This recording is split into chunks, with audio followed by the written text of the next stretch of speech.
I just think you'd feel out of place, Camille. That's what she said. My own mother. 3 days before New Year's Eve. After 29 years of hosting, cleaning, cooking, making everything perfect for our family celebrations, she called and told me not to come. Alec's boss invited us to his estate in the Hamptons. It's close family only. You understand, right? Her voice had that tone, the one that said she'd already decided, that my opinion didn't matter. Close family? I repeated, you know what I mean. Don't make this about you. Alec's boss, a tech billionaire named Warren Prescott, founder of Quantex Technologies. The man was worth $4 billion according to Forbes, and apparently, he was more important than me. I've been to every New Year's for 29 years, Mom. This is different. It's a networking opportunity for Alec, his career. Please don't make this awkward. I sat there, phone pressed to my ear, feeling invisible. My name is Camille Hughes. I'm 29 years old, the oldest child, the responsible one. I paid for my own college, never got arrested, never crashed a car, never caused drama. I was the family's background noise, until that phone call. New Year's morning, I woke up alone in my apartment, scrolled through Instagram while drinking coffee. The photo appeared at 8:32 a.m. My mom, my brother Alec, his girlfriend Bailey, even our step-uncle Frank, who we barely talked to. All of them, champagne glasses raised, smiling on what looked like a yacht. The caption made my chest tight, starting the year off with success, gratitude, and big dreams. #blessed family. 37 likes already. Comments rolling in. Beautiful family, living the dream, so happy for you all. My aunt commented, you raised them right. Not a single mention that I wasn't there. Not even a wish Camille could be here in the comments. Just smiles, like I'd never existed. I stared at that photo for 10 minutes, zooming in on their faces, looking for any hint of guilt, any acknowledgement. Nothing. My mom looked radiant. Alec looked proud. Bailey looked like she'd won something, and I looked like nothing. Because I wasn't even in the frame. I thought about Dad's funeral. 2 years ago, Mom had been a mess, couldn't function, couldn't make decisions. Alec was too drunk to speak at the service, showed up late, stumbling. I'd had to pull him aside, sober him up, get him presentable. I was the one who held Mom's hand during the viewing. I wrote the obituary. I called all the relatives. I organized the reception. I paid for the flowers because Mom's credit card was maxed out. Alec gave a 3-minute speech, slurring half the words. Everyone said he was going through so much, that we needed to give him grace. Nobody asked how I was doing. Now, 2 years later, Alec was the golden child. All because he had a job at a tech company. All because his boss had money and connections. And I was disposable.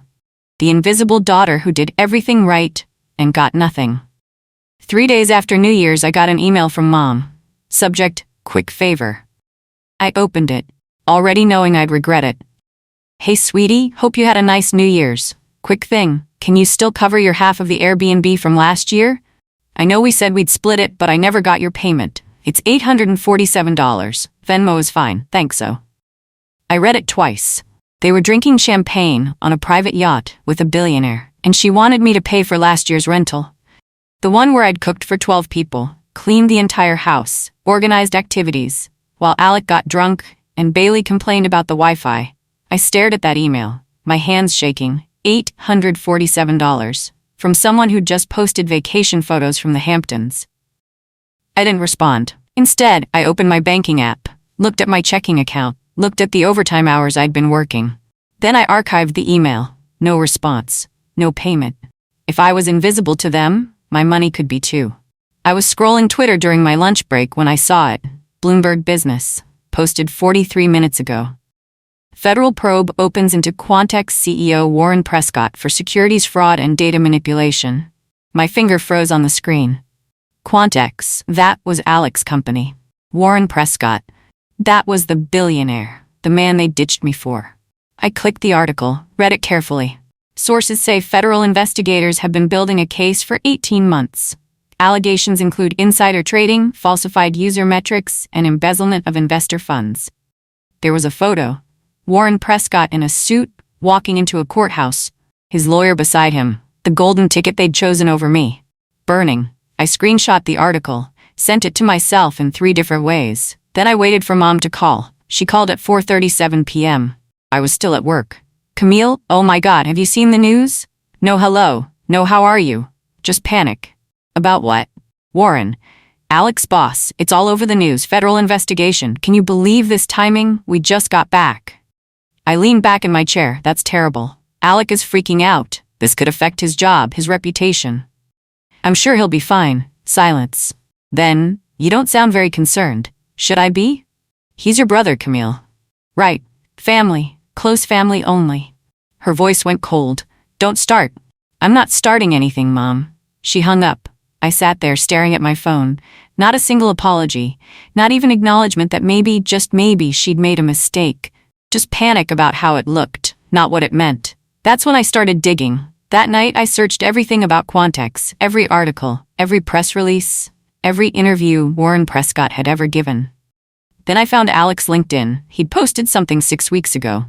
A long essay about shaping innovation with the best minds in tech and honored to work alongside visionaries. But when I clicked on it now, it was gone. Deleted. I pulled up the Wayback Machine, found the cached version, screenshot it. The post reeked of desperation, the kind of overcompensating tone people use when they know something's about to collapse. Grateful for this opportunity to learn from Warren Prescott, a true pioneer. I saved everything, every mention of Warren, every photo from company events. Then I started looking at financial disclosures, public records, SEC filings. That's when I found it. Buried in a quarterly report from Quantex, consulting fees, listed alphabetically. Hughes S., $15,000. S. Hughes, Sandra Hughes, my mother. I called my mom's number. She didn't answer. I called again. On the third try, she picked up. What? Why is your name on Quantex's payroll? Silence. Long and heavy. What are you talking about? I'm looking at public SEC filings. You received $15,000 in consulting fees from Quantex. What were you consulting on? That was a one-time thing. Alec asked me to help with some PR. PR? Image consulting for Warren. It was legitimate. Did you pay taxes on it? Camille, why are you digging into this? Because you lied. You said this was about networking, about Alec's career, but you were on the payroll. Her voice got sharp. You're being paranoid. Am I? She hung up again. I sat in my apartment, documents spread across my coffee table. My brother paid our mother to lie for him, to clean his image, to protect the narrative, and I'd been excluded from the family trip because I wasn't useful. Mom called the next morning, early, 7 a.m. I almost didn't answer. Camille. Her voice was different, quiet, scared. What? I need you to do something for me. What? If anyone asks, reporters, investigators, anyone, you don't know anything about Alec's work at Quantex. Why would anyone ask me? Just, please, if they do, you don't know anything. Mom, what's going on? Her voice cracked. Please. I'd never heard her sound like that. Desperate. Vulnerable. Are you in trouble? Just promise me. I don't understand. Promise me, Camille. I hung up. My hands were shaking. Not from fear, from clarity. This wasn't just about Warren Prescott anymore. This was about them too. Mom and Alec. They weren't just connected to Quantex. They were complicit. I drove to my childhood home, the house where Dad lived before he died. Mom still kept it, though she barely stayed there anymore. I had a key. I let myself in. The place smelled stale, dust on the furniture. I went straight to Dad's old office. The safe was still there. Behind the bookshelf. Dad had been a CFO before he retired. He kept records of everything. Binders full of documents, tax returns, investment records. I knew the combination. His birthday backward. The safe clicked open. Inside, folders, labeled by year. I pulled out the one marked with Alec's name. Inside were emails, printed and dated, tax summaries, and 3 documents labeled consulting agreement. All dated when Alec was still in college, before he even worked at Quantex. My stomach dropped. Dad had helped him, covered for him, set up shell accounts under his own name. This wasn't new. They'd been doing this for years. I sat on the floor of Dad's office reading every document. The timeline became clear. 5 years ago, Alec had gotten into trouble. Tax audit, something about unreported income. Dad had taken the fall, filed amended returns under his own name, paid the penalties, protected Alec. Mom had signed off on it. I saw her signature. Notarized. They'd covered for him. Let Dad absorb the consequences. And Dad, loyal and quiet, had done it. He died 6 months later. Heart attack. Stress-related, the doctor said. I'd always thought it was just bad luck. Now I wondered. I took photos of everything. uploaded them to a secure cloud drive, backed them up 3 times. Then I put the documents back exactly as I'd found them, locked the safe, left the house, drove home in silence. Now I had proof and a motive. I created an anonymous email account, completely untraceable. Then I drafted a message to the Bloomberg journalist who'd written the original article about Warren Prescott. Subject: additional Quannex connections. No name, no signature. Just, you may want to look into family members on the consulting payroll. Start with S. Hughes and A. Hughes. Shell accounts, timeline attached. I attached the photos, the documents, the tax records, everything. My finger hovered over send. For a full minute. This would destroy them. Mom, Alec, everything. But they'd already destroyed me, erased me, made me invisible.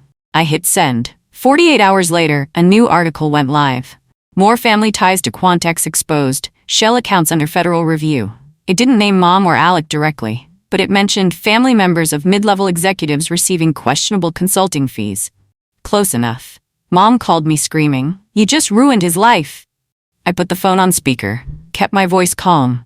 "I don't know what you're talking about. Don't lie to me. I know it was you. Who else would have access to those documents? Maybe someone who actually cared about Dad's legacy. Your father would be ashamed of you." That hit hard. But I didn't break. Dad died protecting Alec, and you let him. He was trying to help his son, and what about his daughter? Silence. Funny, I continued. That's how I felt when you uninvited me from New Year's. She hung up. I sat there staring at my phone. No regret, no guilt, just clarity. 3 days later, someone knocked on my apartment door. Loud, aggressive. I looked through the peephole. Alec. I almost didn't open it, but I did. He looked terrible. Red eyes, unshaven, disheveled. "You need to fix this," he said immediately. "Fix what?" "You know what? The article, the leak. You need to tell them you made a mistake." I didn't make any mistakes. "Camille, please. They're investigating me. The FBI contacted my lawyer. Then you should cooperate." His face twisted. "You don't understand. This could ruin everything. My career, my reputation." "Your reputation?"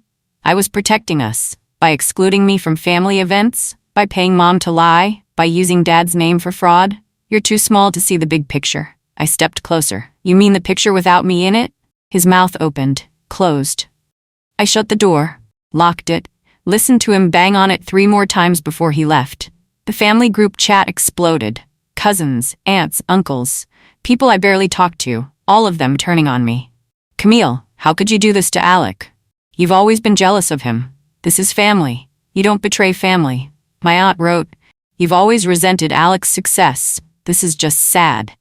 I read every message, let them pile up, then I typed one response. "I resent being invisible, not his success." I left the group chat, blocked half of them. The ones who mattered, they'd already shown me who they were.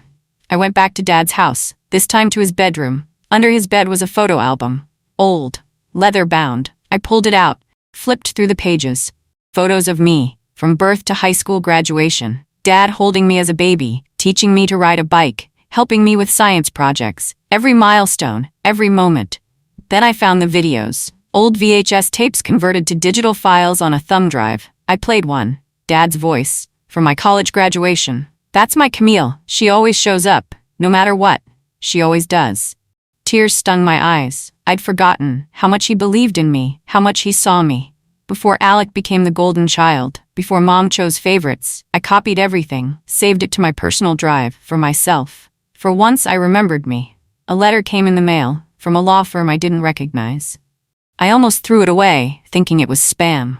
But the return address said Estate of James Hughes, Dad's full name. I opened it carefully. Inside was a notice about a trust, an education fund Dad had set up for me when I was 16. $30,000, plus interest, never used. I called the lawyer listed on the letterhead. "Miss Hughes, your father established this trust for your graduate education. It was supposed to be distributed when you turned 25. I'm 29. Yes, we've been trying to reach your mother for years. She was listed as the trustee. She never told me about this." Silence. "I see. Can I access it now?" "Absolutely. You're the sole beneficiary. Mom had hidden it from me for 4 years. Let me struggle, work overtime, take out loans. While she sat on $30,000 that was mine, I quit my job 2 weeks later, used the trust fund money and my savings, filed the paperwork, gave notice. My boss was shocked. Where are you going? Starting my own consultancy for nonprofits. That's unexpected. So is most of life. I didn't make a big announcement, no LinkedIn post, no fanfare, just quiet action. I signed a lease on a small office, set up an LLC, built a website, reached out to organizations that needed help but couldn't afford big firms, started working, building, creating something that was mine, away from family drama, away from their lies, just me, and space to breathe. The media found them. I saw the photos online. Reporters camped outside Mom's house, cameras, microphones, Mom on the porch, crying. We didn't know anything. We're victims too. But I had the receipts, the documents, the timeline. They knew. They'd always known.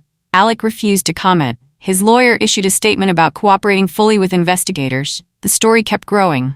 More articles, more revelations.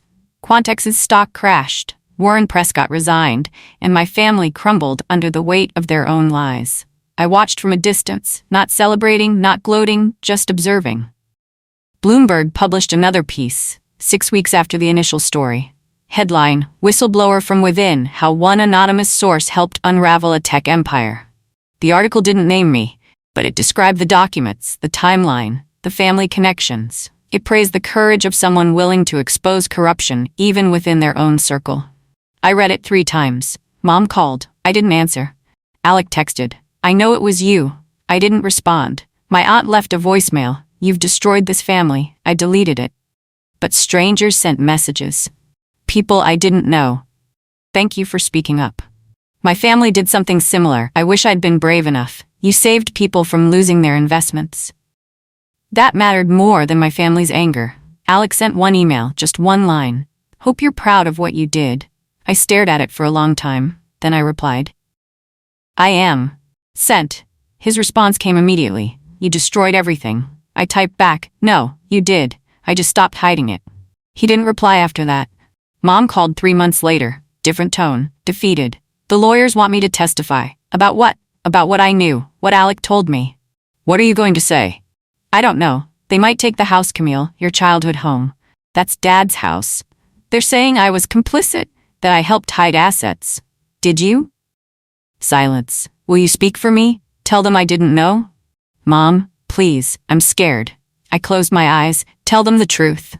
What truth? That you excluded your daughter from a family trip because your son's boss was more important. Start there, then tell them everything else. I hung up. Alec was indicted 4 months after the initial Bloomberg article. Securities fraud, obstruction of justice, conspiracy to commit wire fraud. The arraignment was national news, cameras everywhere. He pled not guilty. His lawyer held a press conference. My client is innocent. He was manipulated by Warren Prescott. The trial was set for 6 months later. Mom didn't show up to the arraignment, stayed home, avoided cameras, but I watched every minute of the coverage, not with satisfaction, just with sadness. This could have been avoided if they'd been honest, if they'd chosen integrity, but they'd chosen money, prestige, shortcuts, and now they were paying for it. The house went up for sale, my childhood home, bank repossession pending, legal fees piling up. I drove by once, saw the for sale sign on the lawn. The swing set Dad built was still in the backyard. Rusted now. The garden Mom used to tend was overgrown. Everything falling apart. I didn't cry, didn't feel nostalgic, just looked at it, acknowledged what it was. A building, full of memories. Some good, some painful, but not my responsibility to save.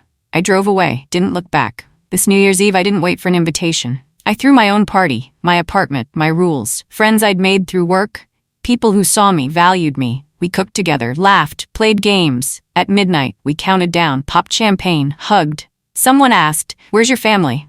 I smiled, raised my glass, hopefully learning not to forget me next time. Everyone laughed. The moment passed, and I realized something. I didn't need them to see me anymore. I saw myself. That was enough.